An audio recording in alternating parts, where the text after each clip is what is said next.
Hello student, biology guidance या माझ्या YouTube चॅनलमध्ये तुम्हा सर्वांचं स्वागत आहे. जसं आपण मागच्या लेक्चरमध्ये पाहिलं होतं की 11वीचा सिलेबस विथ मार्किंग सिस्टीम आणि 12वीचा बोर्ड पॅटर्न आपण स्टडी केला. जसं त्या लेक्चरच्या शेवटी आपण सांगितलं होतं की नेक्स्ट लेक्चरची सुरुवात आपण 11वीच्या सिलेबसपासून करणार आहोत. तर चला पाहूया पहिला चॅप्टर लिव्हिंग वर्ल्ड्स. आता मार्कांच्या वेटेजनुसार पाहिलं तर हा जो चॅप्टर आहे हा तुम्हाला प्रॉपर 2 मार्क्सला आणि विथ ऑप्शन 3 मार्क्सला आहे. मग आता लिव्हिंग वर्ल्ड्समध्ये तुम्ही ज्यावेळेला स्टडीला बसणार आहात त्यावेळेला ह्याच्यामधला एक पर्टिक्युलर डेफिनेशन्स तुम्हाला पाठ असणं गरजेचं आहे, कारण ह्याच्यावरती जास्तीत जास्त किती मार्कला क्वेश्चन पडेल तर फक्त 2 मार्क्स. ठीक आहे. मग ज्यावेळेला तुम्ही लिव्हिंग वर्ल्ड हा शब्द स्टडी करता त्यावेळेला लिव्हिंग वर्ल्ड हा शब्द समोर आला की तुमच्यासमोर शब्द येईल अर्थ. बरोबर, वर्ल्ड म्हटले की अर्थ हा शब्द समोर येतो. मग अर्थ जर पाहिला तर earth is consist of number of organisms. बरोबर, पण सगळे ऑर्गॅनिझम्स एकसारखे आहेत का तर नाहीत. मग काही ऑर्गॅनिझम अशा आहेत की जे अबायोटिक टाईपचे असतात, काही अशा असतात की जे बायोटिक टाईपचे असतात. मग आपल्या रेग्युलरच्या वर्ल्डमध्ये पाहिलं तर अबायोटिक म्हणजे कोण तर नॉन लिव्हिंग थिंग्स किंवा नॉन लिव्हिंग ऑर्गॅनिझम आणि बायोटिक म्हणजे कोण तर लिव्हिंग. आता ह्या दोघांमध्ये डिफरन्स जर पाहायचा असेल तर हा डिफरन्स आपण कसा स्टडी करणार तर असे की जे नॉन लिव्हिंग थिंग्स असतात किंवा जे नॉन लिव्हिंग ऑर्गॅनिझम असतात ते कांट मूव्ह, म्हणजे ते स्वतःहून मूवमेंट करू शकत नाहीत. आणि जे लिव्हिंग थिंग्स असतात किंवा जे लिव्हिंग असतात ते किंवा जे लिव्हिंग ऑर्गॅनिझम्स असतात ते स्वतःहून मूवमेंट करू शकतात. मग आता बाळांनो, जे नॉन लिव्हिंग आहेत त्यांचं आपल्याला आता स्टडी करणं काहीच गरजेचं नाही आहे. मग आता ह्या चॅप्टरमध्ये आपण कुणाचा स्टडी करणार आहोत तर लिव्हिंग थिंग्सचा किंवा लिव्हिंग ऑर्गॅनिझम्सचा. मग आपण आता काय सांगितलं की लिव्हिंग ऑर्गॅनिझम म्हणजे कोणते लिव्हिंग कोण तर असे की जे स्वतःहून मूवमेंट करू शकतात. मग आता बाळांनो मला सांगा, जर आपल्याला मूवमेंट करायचे असेल तर मूवमेंट करण्यासाठी आपल्याला कशाची गरज लागते? एनर्जीची. बरोबर, मग एनर्जी म्हणजे काय? It is a capacity to do work. बरोबर, म्हणजे एखाद्या लिव्हिंग ऑर्गॅनिझमला एखादी ॲक्टिव्हिटी करायची असेल तर त्या ॲक्टिव्हिटी करण्यासाठी त्या ऑर्गॅनिझमकडं काय असणं गरजेचं आहे? एनर्जी असणं गरजेचं आहे. म्हणजे आपण असं म्हणू शकतो की सगळ्या लिव्हिंग ऑर्गॅनिझममध्ये एनर्जी ही खूप इम्पॉर्टंट आहे. आणि ह्या एनर्जीच्या बेसिसवरती ज्या वेळेला एखाद्या लिव्हिंग ऑर्गॅनिझमची लाईफ कंप्लीट होत असते किंवा चालू असते त्यावेळेला ती लाईफ काही बेसिक प्रिन्सिपल्समधून पास होते. ठीक आहे, म्हणून आपला पुढचा पॉईंट काय असेल तर बेसिक प्रिन्सिपल्स ऑफ लाईफ. मग ज्या वेळेला आपण एखादा लिव्हिंग ऑर्गॅनिझम पाहतो त्यावेळेला त्या लिव्हिंग ऑर्गॅनिझमची लाईफ डेव्हलप होत असताना नेहमी त्या बॉडीमध्ये किंवा आता तुम्हाला हे तर माहीत आहे की प्रत्येक लिव्हिंग ऑर्गॅनिझमच्या बॉडीचा बेस काय असेल तर सेल. बरोबर, कारण आपण सेलची डेफिनेशन काय सांगतो? It is a structural and functional unit of a life. बरोबर, मग सेल जर पाहिली किंवा जर बॉडी पाहिली, जर बॉडीची डेव्हलपमेंट होणार असेल, ग्रोथ होणार असेल तर अशा बॉडीमध्ये किंवा सेलमध्ये काय व्हावं लागणार आहे? मेटाबॉलिझम. बरोबर, काही वेगवेगळ्या मेटाबॉलिक ॲक्टिव्हिटीज होतात. मग मेटाबॉलिझम म्हणजे काय तर breaking and making of energy molecules. बरोबर, मग मेटाबॉलिझममध्ये काय होतं? काही अशा प्रोसेस असतात की ज्या प्रोसेसमध्ये काहीतरी नवीन तयार केलं जातं आणि अशा काही प्रोसेस असतात की ज्याच्यामध्ये काहीतरी ब्रेक केलं जातं. बरोबर, ज्या प्रोसेसमध्ये ब्रेकिंग केलं जातं it is also called as a catabolism आणि ज्या प्रोसेसमध्ये काहीतरी तयार केलं जातं it is called as a anabolism. ठीक आहे, म्हणजे जी लाईफ असते ती लाईफ काही मेटाबॉलिक ॲक्टिव्हिटीजनुसार कंप्लीट होत असते, म्हणजे काही केटाबॉलिक रिॲक्शन आणि काही ॲनाबॉलिक रिॲक्शन. मग ह्या ज्या ॲक्टिव्हिटीज त्या बॉडीमध्ये होत असतात ह्या बॉडीचा इफेक्ट ती बॉडी बाहेरून दाखवत असते. म्हणजेच त्या बॉडीमध्ये बाहेरून जी डेव्हलपमेंट होते किंवा जे काही चेंजेस होतात त्याला आपण इनडायरेक्टली काय म्हणू शकतो? ग्रोथ आणि डेव्हलपमेंट. जिथं ग्रोथ होते तिथं तुम्हाला 100% काय दिसणार आहे? डेव्हलपमेंट तर दिसणारच आहे. बरोबर, मग ही ग्रोथ आणि डेव्हलपमेंट ज्या वेळेला बॉडीची होत असते त्यावेळेला ती बॉडी ज्या काही क्लायमॅटिक चेंजेस होत असतात त्या प्रत्येक क्लायमॅटिक चेंजेसला काय करत असते? रिस्पॉन्स करत असते. कारण प्रत्येक क्लायमॅटिक कंडिशनला रिस्पॉन्स करणं ही या लिव्हिंग ऑर्गॅनिझमची एक युनिक प्रॉपर्टी आहे. मग क्लायमॅटिक कंडिशन किती प्रकारचे असू शकतात तर एक बेसिक थर्मल, केमिकल किंवा बायोलॉजिकल.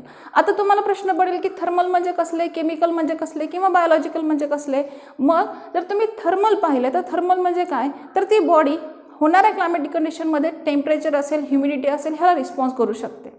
केमिकल रिॲक्शन ज्या केमिकल, आता एक बेस्ट एक्झाम्पल तुम्हाला माहीतच आहे, आपल्या स्टमकमध्ये डायल्युटेड सेल असतं किंवा काही एन्झाईम्स असतात किंवा आपल्या डोळ्यांमध्ये टीयर ग्लँड्स असतात, त्याच्यामध्ये काही एन्झाईम्स असतात, थोडे सेन्सिटिव्ह असतात, त्यांना रिस्पॉन्स करणं that is a chemical reaction किंवा केमिकल चेंजेस. आणि बायोलॉजिकल म्हणजे काय येणार, तर बायोलॉजिकलमध्ये तुम्ही पुन्हा म्हणू शकता की ग्रोथ अँड डेव्हलपमेंट. बरोबर, म्हणजे लिव्हिंग ऑर्गॅनिझममध्ये मेटाबॉलिझम होतं, मेटाबॉलिझममुळं ग्रोथ अँड डेव्हलपमेंट दिसते आणि ती ग्रोथ ऑफ डेव्हलपमेंट होत असताना ती बॉडी क्लायमॅटिक कंडिशनला काय करते, रिस्पॉन्स करत असते.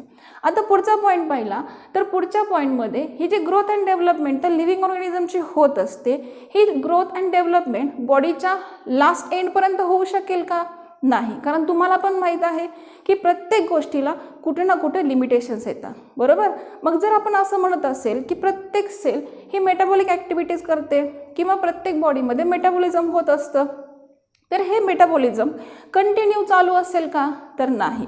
असा एक कुठंतरी पॉईंट येतो किंवा असा एक कुठंतरी सर्टन टाईम येतो की ज्या टाईमला ती सेल किंवा ती बॉडी वर्किंग करण्याची कॅपॅसिटी लूज करते, ज्याला आपण आपल्या भाषेमध्ये वय झालं असं म्हणतो.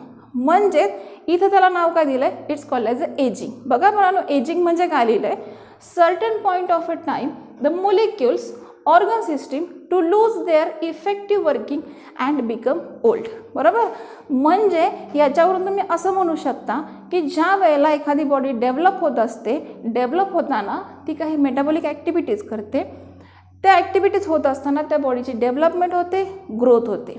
ग्रोथ झाल्यानंतर ती बॉडी ग्रोथ होत होत काय करते, क्लायमॅटिक कंडिशनला रिस्पॉन्स करते आणि रिस्पॉन्स करत असताना कुठंतरी तो रिस्पॉन्स थांबतो. बरोबर, किंवा कमी होतो, ती कॅपॅसिटी कुठंतरी कमी होत जाते आणि त्या कॅपॅसिटीला आपण काय म्हणतो, एजिंग म्हणतो. ठीक आहे, मग अशा ह्या सगळ्या प्रोसेस कंप्लीट करून जर एखादं लिव्हिंग ऑर्गॅनिझम स्वतःला सर्वाईव्ह करत असेल तर त्याला स्वतःचं अस्तित्व टिकवणं गरजेचं आहे. बरोबर, मग स्वतःचं अस्तित्व जर त्या लिव्हिंग ऑर्गॅनिझमला टिकवायचं असेल तर त्यासाठी एक मेथड येते, कुठली तर रिप्रोडक्शन.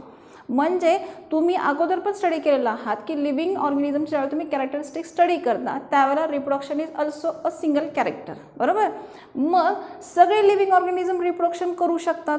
बरोबर, कारण त्यांना स्वतःचं अस्तित्व टिकवायचं आहे.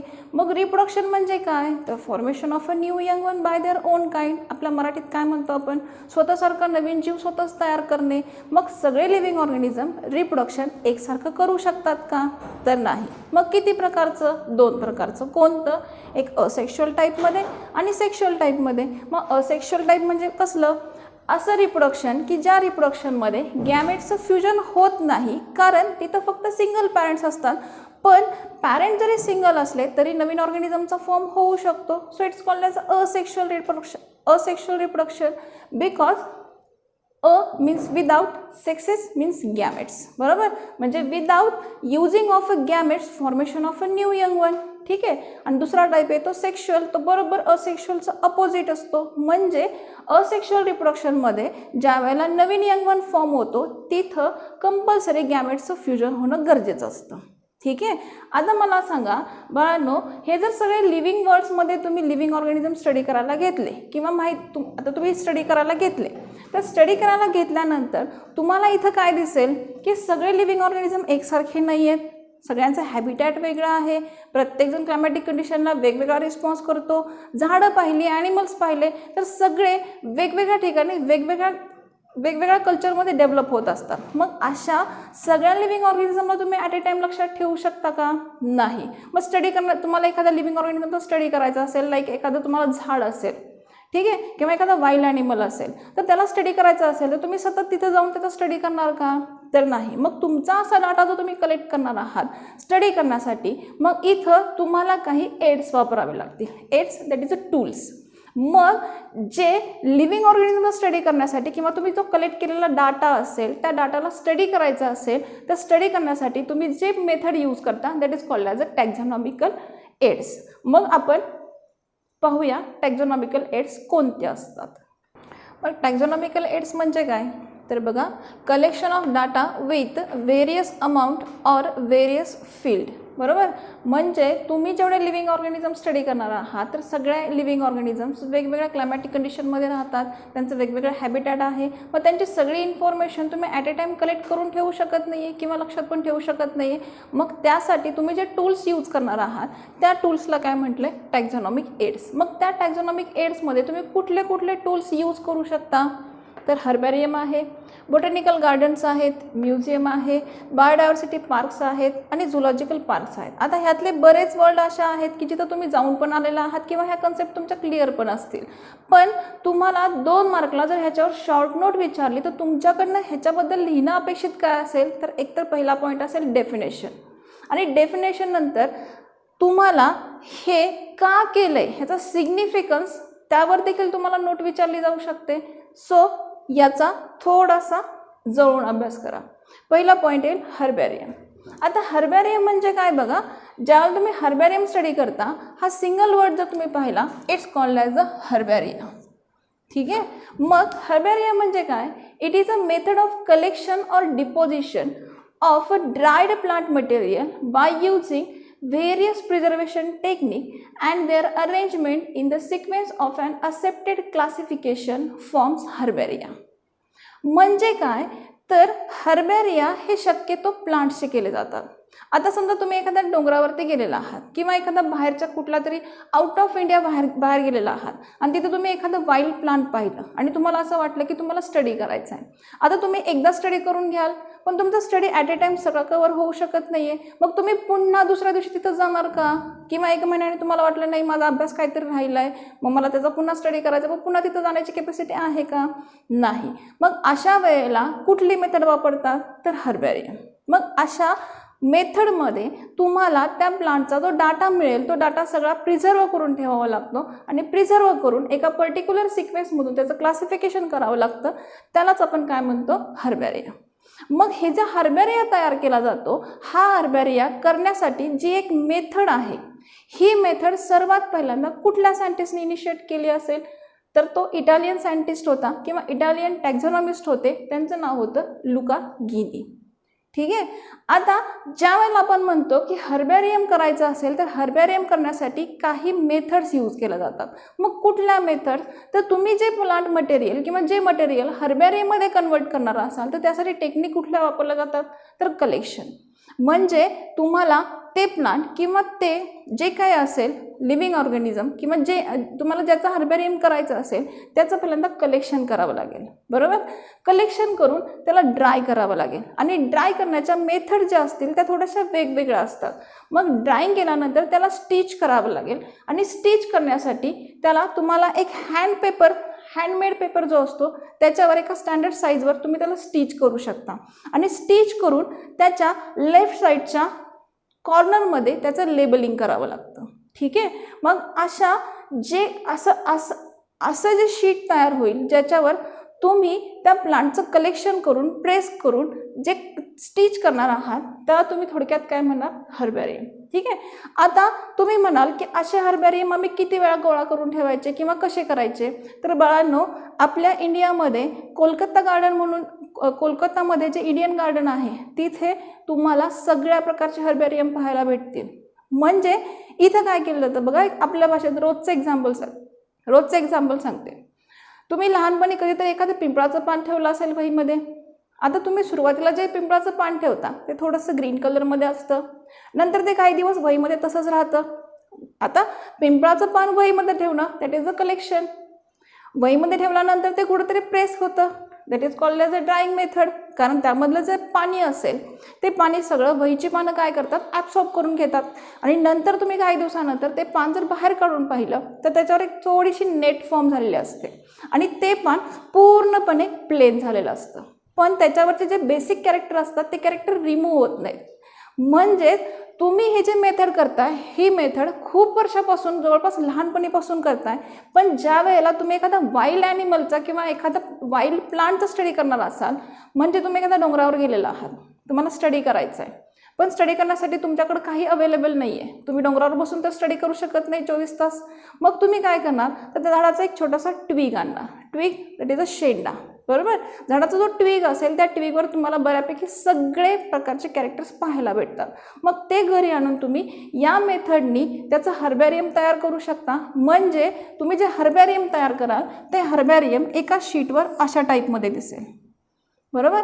आणि या साईडला तुमचं जे प्लांट असेल ते तुम्ही काय कराल, स्टिच कराल आणि ह्याच्या लेफ्ट साईडला थोडीशी माहिती लिहिलेली असेल. मग ही जी लेफ्ट साईडची माहिती असेल त्या लेफ्ट साईडच्या माहितीमध्ये काय काय लिहिलं जातं, तर तुम्ही त्याची डेट लिहू शकता, ते कुठून प्लांट कलेक्ट केले ते लिहू शकता, त्याचं क्लासिफिकेशन लिहू शकता, त्याच्या एन्व्हायरमेंटल पिक्युलॅरिटीज लिहू शकता, एक्सेट्रा एक्सेट्रा. म्हणजे तुम्हाला जी हवी ती माहिती आहे तुम्ही ती ह्याच्यावर लिहून नंतर तुम्हाला हव्या त्या वेळेला या सगळ्याचा स्टडी करू शकता.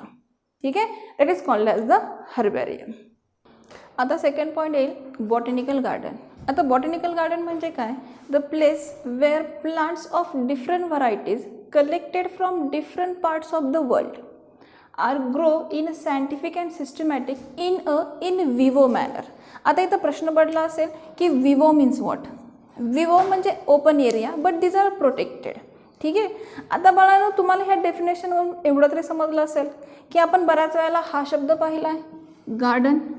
नॉर्मल गार्डन तुम्हाला माहीतच आहे, पण बॉटॅनिकल गार्डन आणि नॉर्मल गार्डनमध्ये फरक काय असेल, डिफरन्स काय असेल, तर तुम्ही जर बॉटॅनिकल गार्डनमध्ये गेलेला असेल तर तुम्ही त्या गार्डनला व्यवस्थित स्टडी केला तर तुम्हाला नेहमी त्याच्यामध्ये थोडेसे पार्टिशन दिसतात.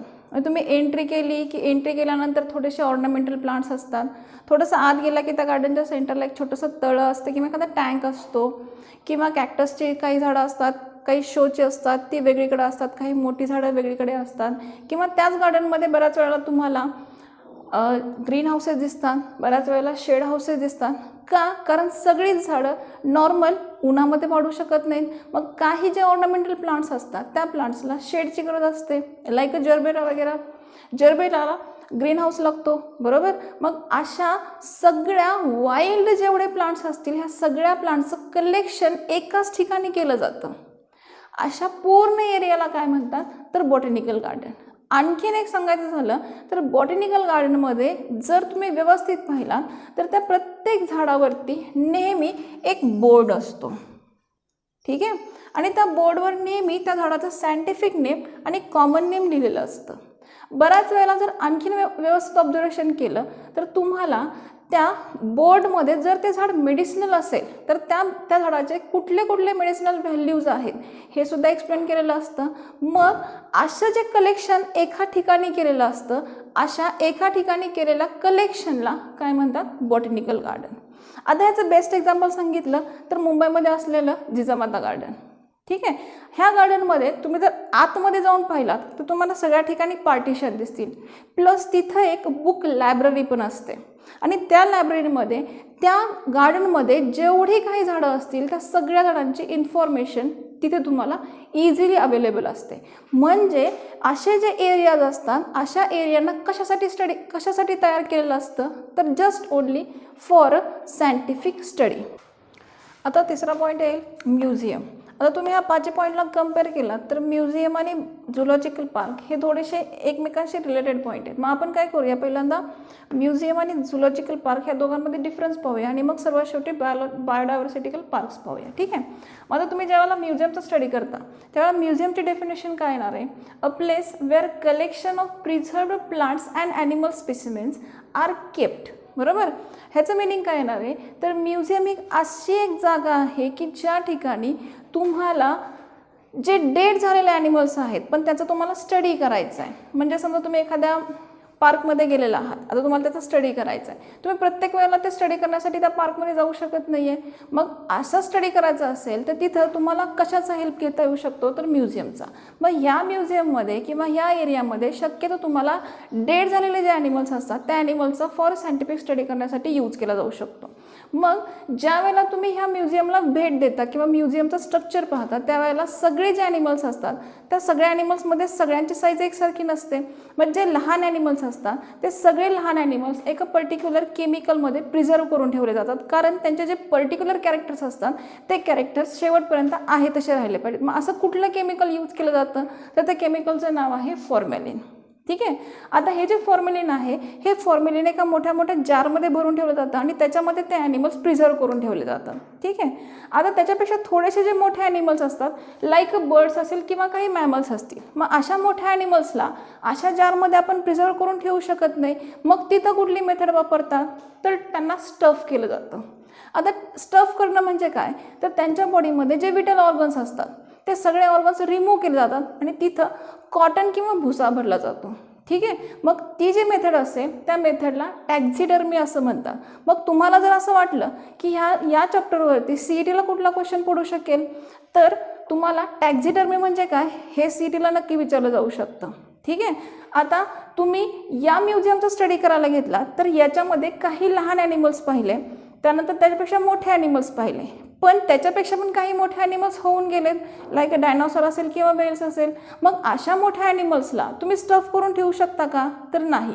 मग तुम्ही जर काही मोठे मोठे म्युझियम्स पाहिले तर मोठ्या मोठ्या म्युझियममध्ये असे जे मोठे ॲनिमल्स आहेत त्या मोठ्या ॲनिमल्समधल्या स्केलेटनला प्रिझर्व करून ठेवलं जातं फॉर अ सायंटिफिक स्टडी. म्हणजे म्युझियमचं कलेक्शन जे असतं हे कलेक्शन स्पेशली कशासाठी केलं जातं, तर फॉर अ सायंटिफिक स्टडी. ठीक आहे. आता म्युझियमला तुम्ही जर कम्पेअर केला झुलॉजिकल पार्क, तर झुलॉजिकल पार्क म्हणजे असा एरिया की ज्या एरियामध्ये सगळे लिव्हिंग ऑर्गॅनिझम्स सगळे लिव्हिंग ऑर्गॅनिझम कलेक्ट करून त्यांचं प्रोटेक्शन केलं जातं. ठीक आहे. म्हणजे ह्याची डेफिनेशन काय दिली आहे, a place where various living organisms are kept within enclosures displaced and public and may be used for a study. ठीक आहे. म्हणजे असा एरिया की ज्या एरियामध्ये सगळे वाईल्ड किंवा सगळ्या प्रकारचे लिव्हिंग ऑर्गॅनिझम कलेक्ट करून एका प्रोटेक्टेड एरियामध्ये त्यांना ठेवलं जातं. मग त्याचं पहिलं कारण असेल त्यांचं अस्तित्व टिकवण्यासाठी, त्यांचं ब्रीडिंग करण्यासाठी, त्याची कॅपॅसिटी वाढवण्यासाठी, बरोबर. नसेल तर दुसरं कारण काय असू शकेल, तर अशा जे वाईल्ड ॲनिमल्स आहेत त्या वाईल्ड ॲनिमलचं तुम्हाला स्टडी करायचं असेल तर तुम्ही त्याला नेहमी फोटोमधून स्टडी करू शकत नाही. मग अशा ठिकाणी तुम्ही त्याला जवळून जाऊन स्टडी करू शकता. ठीक आहे. मग अशा जे झुलॉजिकल पार्क्स असतात, आता असं म्हणून चालणार नाही की झुलॉजिकल पार्कमध्ये सगळे ॲनिमल्स एकत्र करून ठेवतात. म्हणजे तो जो एरिया असतो त्या एरियामध्ये अशा ठिकाणी ॲनिमल्सला ठेवतात की ॲनिमल्सला वाटलं नाही पाहिजे की आपण एका प्रोटेक्टेड एरियामध्ये एखाद्या बंदिस्त ठिकाणी आहोत. तो जो एरिया असतो त्यांच्या हॅबिटॅटनुसार पूर्णपणे अरेंज केलेला असतो आणि तिथं ते इझिली स्वतःमध्ये क्लायमॅटिक कंडिशननुसार अरेंज करून राहू शकतात. मग अशा झुलॉजिकल पार्कचा फॉर सायंटिफिक स्टडी करण्यासाठी ॲनिमलचं कलेक्शन करून ठेवलं जाऊ शकतं. आता लास्ट पॉईंट येईल बायोडायव्हर्सिटिकल पार्क किंवा बायोडायव्हर्सिटी पार्क. ठीक आहे. आता पहिला पॉईंट येईल बायोडायव्हर्सिटी म्हणजे काय. बायोडायव्हर्सिटी म्हणजे मराठीमध्ये जैवविविधता. असे की जेवढे लिव्हिंग ऑर्गॅनिझम्स असतात की ज्यांच्यामध्ये डिफरंट कॅरेक्टर्स आहेत, पण ज्यांच्यामध्ये एकसारखे कॅरेक्टर्स आहेत ते सगळे लिव्हिंग ऑर्गॅनिझम एका ठिकाणी इझिली राहू शकतात. ठीक आहे. म्हणजे एक एक्झाम्पल घेतलं आपण उंट. ठीक आहे. कॅमल्स घेतले तर कॅमल्स आपल्या इथं राहू शकत नाही आहेत, त्यांना क्लायमॅटिक कंडिशन कुठली सूट होऊ शकते, तर डेझर्ट एरियामधली. ठीक आहे. मग अशा जो एरिया असेल की ज्या एरियामध्ये, किंवा एक दुसरं एक्झाम्पल सांगायचं झालं तर आपला सह्याद्री घाट, वेस्टर्न घाट, जिथं तुम्हाला प्युअर बायोडायव्हर्सिटी पाहायला भेटू शकते. मग इथं ज्यावेळेला तुम्ही बायोडायव्हर्सिटी पार्क असं म्हणता त्यावेळेला असा हा एरिया की जिथं त्या छोट्या छोट्या ग्रुपमध्ये सिमिलॅरिटी आहे, पण जर ते ग्रुप तुम्ही कम्पेअर केलं तर त्यांच्यामध्ये डिफरन्सेस आहेत, that is called as a biodiversity. पण ते सगळे ग्रुप एका ठिकाणी को रिलेशनमध्ये राहू शकतात. अशा त्या एरियाला काय म्हटलं जातं, बायोडायव्हर्सिटिकल पार्क म्हणतात. म्हणजेच डेफिनेशन काय सांगता येईल, to understand about inter relation between organism and to maintain harmony on a planet. म्हणजे जे वेगवेगळे लिव्हिंग ऑर्गॅनिझम्स आहेत ते किंवा प्लांट्स आहेत जे वाईल्ड टाईपचे सुद्धा आहेत किंवा रेग्युलरचे सुद्धा आहेत, असे नॅचरली ज्या ठिकाणी तयार करून एकत्र को रिलेशननी राहू शकतात, अशा एरियाला तुम्ही काय म्हणू शकता, बायोडायव्हर्सिटी पार्क. मग आता तुम्ही म्हणाल की ह्याच्यामधली कन्सेप्ट आणि यांच्यामधली कन्सेप्ट थोडीफार सेमच वाटते. बाळांनो, झुलॉजिकल पार्क पाहिला तर इथं तुम्हाला फक्त ॲनिमलचा स्टडी करायला भेटेल, बॉटॅनिकल गार्डन पाहिला तर तुम्हाला इथं फक्त प्लांटचा स्टडी करायला भेटेल आणि हे जे दोघं जण आहेत ह्या दोघांना एका प्रोटेक्टिव्ह एरियामध्ये कव्हर केलेलं असतं. पण बायोडायव्हर्सिटी पार्क पाहिला तर त्यांना प्रोटेक्टिव्ह एरिया नसतो. हे सगळे कोरिलेशनमध्ये एकत्र राहू शकतात. ठीक आहे, मग असे बायोडायव्हर्सिटी पार्क कशासाठी तयार केले जातात तर फॉर सायंटिफिक स्टडी.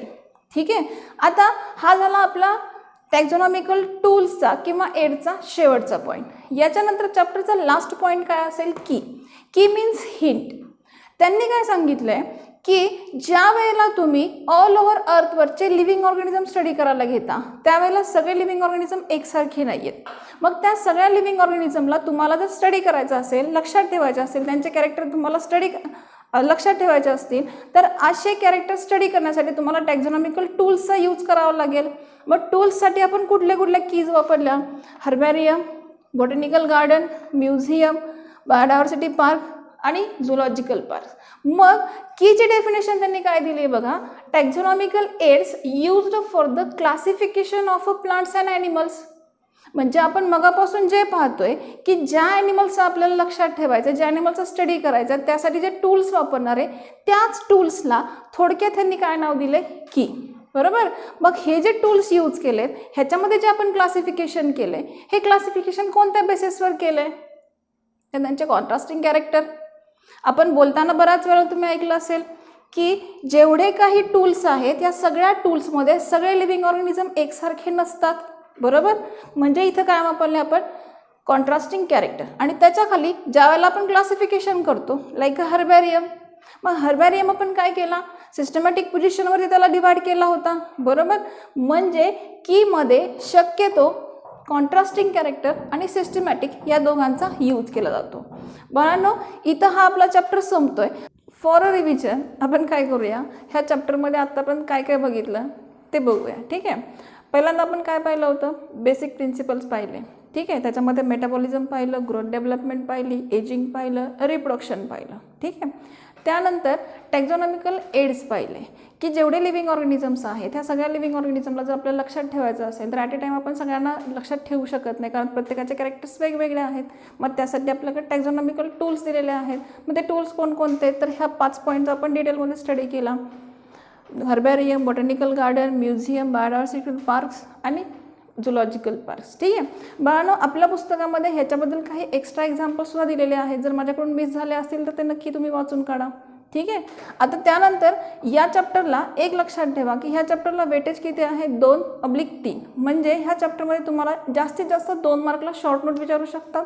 अदरवाईज तुम्हाला MCQ किंवा 1 मार्कसाठी क्वेश्चन हे डिवाइड केले जाऊ शकतात. जर तुम्हाला 2 मार्कला शॉर्ट नोट विचारली तर ह्या 5 पैकी कुठल्या तरी एखाद्या पॉईंटवर विचारली तर तुमच्याकडनं डेफिनेशन आणि सिग्निफिकन्स लिहिणं खूप महत्त्वाचं आहे. तुम्हाला हा चॅप्टरचं एक्सप्लेनेशन जर आवडलं असेल तर नक्की लाईक करा. थँक्यू.